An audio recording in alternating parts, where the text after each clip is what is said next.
Coucou toi. Alors j'ai pas eu le temps d'aller chercher le selfie stick pour pouvoir filmer. Mais là, j'espère que tu arrives à le voir. Hop, ça y est, il s'est envolé. C'était juste pour te montrer ce petit oiseau, ce petit moineau rouge et noir. Magnifique. Waouh. Bon ben voilà, du coup je vais commencer ma vidéo comme ça, sans rien préparer, sans rien. Je vais demander à ma femme, ma secrétaire, mon infirmière, d'aller me chercher le papier qui est posé sur le bureau avec vos messages. J'ai même pas eu le temps de faire ma toilette, rien du tout. Aïe aïe aïe, je suis content parce que ce matin je me réveille. J'ai mes deux gremlins, Fred et Sophie, qui étaient en train de discuter entre eux. Et j'ai pu voir quelque chose de magnifique. Oui. Je vous ai parlé il y a quelques jours de la boutique qu'on est en train de mettre en place avec les t-shirts Multitaskman, les mugs, les casquettes et tout ça. Et ça y est, la petite Sophie, elle s'est fait imprimer les premiers t-shirts et Fred attend les siens. Donc très très beau, magnifique, l'idée est superbe, ils ont fait encore une fois un travail exceptionnel. Bref, une vraie équipe. Et j'ai envie de vous raconter un truc. Ce matin, je suis arrivé, parce que vous savez, je suis assis dehors, hein, je prends mon petit déjeuner dehors. C'est vrai, quand tu vois le temps pourri qu'on a ici, c'est ridicule de manger à l'intérieur, tu vois, il faut profiter de ce temps pourri. Voilà quoi, c'est horrible, c'est horrible. Tous les matins, tu te dis non, à quoi ressemble le paradis si c'est pas ça quoi. Mais oui, je t'embête, oh, j'ai le droit de t'embêter un petit peu quand même, hein. Bon. Et là j'arrive et sur la table dehors, on avait laissé certainement une miette de quelque chose, et il y avait des fourmis sur la table. Et là tu te dis, mais comment elles font pour monter, pour savoir d'abord qu'il y avait une miette là. Comment elles font? Et grimper sur la table, tu vois, c'est parce qu'il faut grimper les pieds et tout ça. Le travail, c'est quelque chose, tu vois. Et là, on en parle avec Sandrine et je dis, tu vois, mon bébé, c'est tout simple. C'est parce qu'elles ont compris la solidarité. Elles ont compris qu'ensemble, on peut aller loin. Ben oui, tout seul, tu peux aller plus vite. Mais à plusieurs, tu peux aller plus loin. Et là, c'est tout ce que nous, les humains, avec notre grosse tête et notre gros cerveau, on n'a pas compris. Toi, elles ont un cerveau qui fait 10 fois moins qu'une tête d'épingle. Mais elles ont compris que si on bosse ensemble, qu'on obéit à un seul chef, la reine, et qu'on fait tout ce qu'on nous demande de faire solidairement, vous savez, lorsque vous voyez que dès qu'il y en a une qui est blessée, dès qu'il y en a une qui est attaquée par un prédateur, eh bien elles se mettent toutes ensemble pour aller la défendre, pour aller l'aider. Bref, il y a vraiment une vraie collaboration, une logistique incroyable que nous les humains, on n'a jamais réussi à vraiment mettre en place, à part à l'époque où on avait des vrais chefs, hein, des vrais... oui, à l'époque, Napoléon, tout ça, c'était des mecs qui étaient au franc, tu vois. Macron, lui, il est assis dans son truc, là, hein, dans le grand luxe, hein, puis allez-y les gars, allez go, partez, c'est maintenant qu'il faut y aller.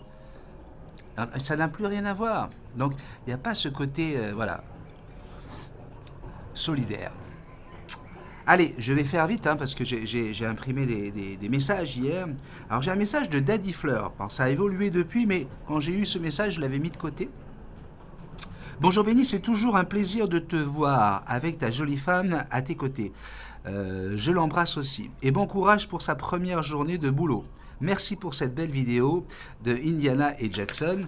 Comme tu peux le voir, pas d'émoji. Oui, je me suis dit, mais qu'est-ce qui se passe? Je te jure, hein, j'ai cru que ton compte avait été piraté. Daddy Fleur, j'ai dit, mais c'est pas Daddy Fleur. Il n'y a pas un seul emoji, pas de cœur, pas de pouce en l'air, pas de plein de choses, des fleurs et tout et tout. Je dis, non, c'est quelque chose qui ne marche pas. Elle me dit, eh oui, j'ai encore reçu une réflexion. Pour la vidéo qui date d'il y a 1 an déjà, son titre, Je nourris une araignée dans la nature, c'était une vidéo de Tonton Snake. Okay. Il y a 2 jours, un certain Maël qui m'a écrit pour dire, tu prends combien d'heures pour mettre tous ces emojis? Je ne suis pas méchante, alors je n'arrive pas à répondre. Et pour passer mon temps, alors elle me dit, je voulais juste mettre de la gaieté dans mes écrits, je suis une personne dans un fauteuil roulant, et pour passer mon temps, je regarde des vidéos qui me donnent du baume au cœur, comme toi. Bon, Béni, Attends, excuse-moi. Montbéni. Et tonton Snake que j'aime beaucoup aussi et que je remercie du fond du cœur de m'avoir fait te connaître. Quelle chance pour moi et quel cadeau magnifique. Merci encore tonton Snake. Gros bisous Montbéni, à ta femme, à Jackson et toute ta famille. Merci Indiana. Alors, tout de suite, moi, ce que j'avais prévu de dire en voyant ça, je dis, mais tu t'en fous des abrutis. C'est quoi leur problème? T'as envie de mettre des émojis, mais vas-y, régale-toi. Remplis tes messages d'émojis pour apporter la gaieté, de la joie, puis surtout te faire plaisir. Fais-toi plaisir. Les imbéciles, on s'en fout. Ça ne changera rien. Que tu mettes ou pas des émojis pour lui, il va rester con toute sa vie. Donc amuse-toi, ma chérie. Amuse-toi. Et bien sûr qu'on salue tonton Snake qui a décidé d'arrêter YouTube. Hein, je vous avais mis un extrait de cette vidéo parce qu'il n'en peut plus. Il n'en pouvait plus parce qu'il se donnait à fond. Et c'est un vrai travail. C'est un vrai travail tous les jours, tous les jours. Et le problème, c'est qu'on a des gens qui sont tellement mauvais, méchants, que voilà, à un moment donné, tu peux désespérer et dire que l'humanité n'est plus ce qu'elle devrait être, quoi. Et il a pété un câble. Tessa Poetica. Bonjour, je sais que le live est passé, mais est-il possible d'avoir vos conseils pour mes 2 conures souris femelles, alors c'est des quakers hein, qu'on appelle ça aussi, que j'ai eu il y a 2 jours, qui ont été élevées à la main et qui sont arrivées complètement paniquées, sauvages, impossible de les approcher sans qu'elles se débattent et crient dans leur cage. Merci infiniment. J'adore vos vidéos au passage. Alors si tu adores mes vidéos au passage, Tessa, tu dois adorer pas seulement la vidéo ou le mec qui parle, tu dois adorer le contenu. Hein, les conseils que je donne. Et je dis régulièrement, si c'est pas à tous les canapés, je le dis, ne prenez pas 2 perroquets en même temps. Surtout de la même espèce. Je le dis, parce que ça va être très compliqué de pouvoir les apprivoiser. Pourquoi veux-tu qu'ils soient copains avec toi alors qu'ils sont déjà tous les 2 ensemble? Élever à la main, je l'ai déjà dit aussi sur d'autres vidéos, sur des tutos, ça ne veut rien dire. La preuve. Ce que je vous dis, c'est pas de la gnognotte, c'est pas des trucs que j'ai été lire sur internet, c'est des choses que j'ai vécues pendant 42 ans, quoi. Donc, c'est gentil d'aimer la vidéo, c'est gentil de me le dire, mais si tu suis pas ce que je dis et le contenu, après, il faut pas venir me demander des conseils, ma chérie, ça va être compliqué. Ça va être compliqué pour moi, parce que je vais te dire quoi maintenant? Ça marche pas. Deux quakers en plus. Il faut en prendre un d'abord, et puis une fois que tu l'as bien apprivoisé, peut-être que tu peux en prendre un deuxième, mais il va toujours y avoir le souci du trio. Les perroquets choisissent un seul partenaire. Donc s'ils te choisissent, pourquoi leur donner un deuxième oiseau? C'est complètement inutile. Et tu crées comment on appelle ça, un environnement émotionnel qui va faire qu'il ne va pas savoir entre choisir son partenaire oiseau ou toi. D'accord? Mais va voir les tutos, va voir toutes les vidéos, puis tu auras la réponse. Claude Algonquin. Le petit Vini, vous avez le droit de faire de l'élevage de cette race? Non. Alors le petit Vini, pour ceux qui ont manqué mon petit café de début de semaine, ce sont des petits oiseaux, je ne sais pas si j'en ai. Alors attendez, regardez là-haut, j'en ai encore un autre. Là, tout à l'heure, c'était un petit oiseau rouge et blanc, et puis là, c'en est un autre, regardez. Ah, mais ce poteau électrique, là, c'est une merveille de perchoir, parce qu'il nous permet de voir beaucoup, beaucoup de très, très beaux oiseaux. Alors, je n'ai pas de Vini là dans l'arbre. Les Vini, ce sont des petits. Alors, vous allez sur Internet, hein, vous tapez Vini, V-I-N-I, et vous verrez ces petits oiseaux que je vous ai montrés en début de semaine. On n'a pas le droit de les capturer. Ils sont interdits, ils doivent rester en liberté, on les protège. Ce sont des oiseaux presque endémiques, hein. Ils ressemblent beaucoup aux petits mandarins, mais ce sont des oiseaux presque endémiques à Tahiti et cette espèce-là. Et donc on n'a pas le droit de les mettre en cage. Et de toute façon, ça serait tellement ridicule. Et c'est là où je rejoins tous les gens qui ont la religion des extrémistes, qui ne comprennent pas pourquoi on a des oiseaux en cage. Nous, on les a parce que voilà, on a décidé de prendre un oiseau qui n'a jamais connu la nature et de lui donner de l'amour. Mais moi, je suis beaucoup plus content de voir mes petits Vinis. D'ailleurs, il y en a qui passent derrière moi là, mais je ne sais pas si vous allez pouvoir le voir. Ça passe vite, hein.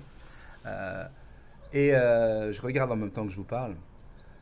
Et je préfère bien sûr voir mes Vinis, hein, dans ce beau manguier, hein, ici, plutôt que de les avoir dans une cage. Pourquoi je vais les mettre dans une cage? Je peux les voir, ils viennent tout près. Quelquefois, ils viennent même ici manger quelques petites miettes. Hein, ça, c'est pas un Vini, ça, c'est un bisou, ça. Mon petit bébé. Bisous, viens avec papa, là. Et donc, voilà.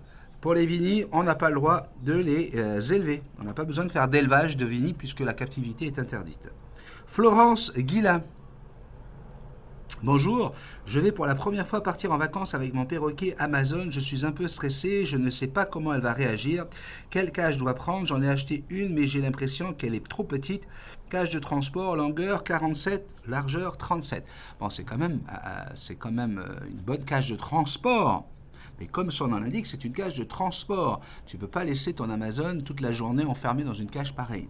Donc, il faut prévoir un harnais pour pouvoir le sortir sur ton épaule, pour pouvoir lui faire profiter un petit peu de l'endroit où tu es en vacances, ou lui tailler les rémiges primaires hein, avec un spécialiste qui va lui couper des deux côtés. Hein. Je rappelle qu'on ne coupe pas qu'un seul côté, il faut que ce soit symétrique.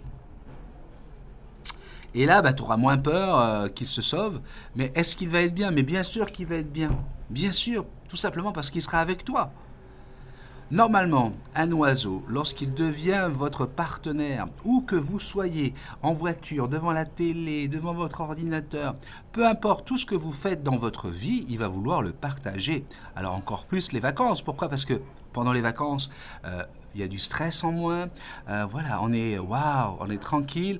Et il n'aura pas de repère. Ça veut dire que si vous passez 5-6 heures avec lui dans la journée, lorsque vous allez revenir à la maison et que vous allez retomber dans les habitudes, hein, et attention, hein, je dis toujours qu'il ne faut pas donner de routine aux oiseaux, mais dans certaines habitudes, eh bien, il ne sera pas déprimé parce qu'il vous voit moins, il va juste reprendre le rythme. D'accord? Donc oui, bien sûr, on amène son oiseau en vacances. La famille sans filtre. Ça, c'est des gens du Québec. Coucou Benny, ouf, une dure vidéo pour moi. Ah oui, j'ai fait une vidéo hier où je parlais du cancer, où je vous conseillais de vite vous dépister, parce que plus tôt on se dépiste, et plus le cancer sera curable. J'ai perdu mon oncle le 12 avril 2019 du cancer de la prostate métastique.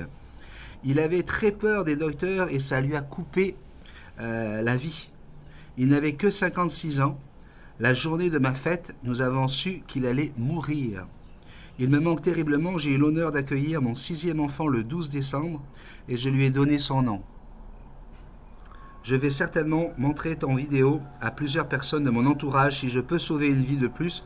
C'est certain, j'hésite pas. Gros bisous magiques de Québec. Je te fais un très très gros bisou magique moi aussi. Puis je suis persuadé que voilà, les choses, lorsqu'on s'en sert pour faire du bien, eh bien, c'est que rendre honneur aux gens que nous avons aimés et qui sont partis. Donc, je te fais un gros, gros bisou magique. Merci encore une fois de ta fidélité. Je t'aime, tout simplement. À bientôt.